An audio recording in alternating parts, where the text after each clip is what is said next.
Okay, go ahead. It's recording. Okay, it's November 13th, 2011.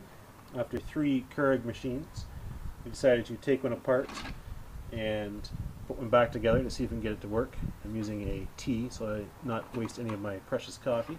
And we'll see how it works.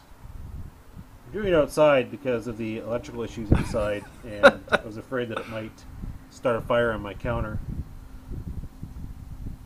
It says it's brewing. It's making an unusual sound.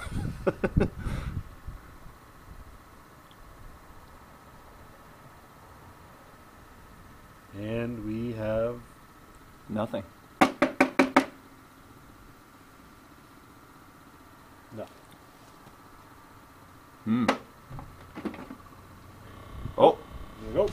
we have some noise, Houston.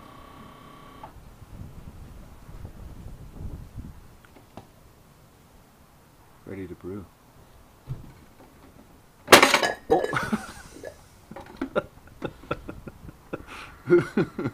I've read a lot of things.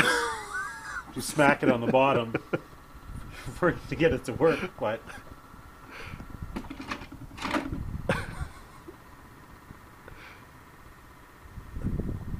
and it is quite abundantly clear that we were, in fact, unsuccessful. Note the instructions for repair included lubricating the water pump, which we have done. It seems to have seized it. All right, Good news is we'll be back. there's no fire. We'll be back. We haven't set the house on fire. It's just brewing.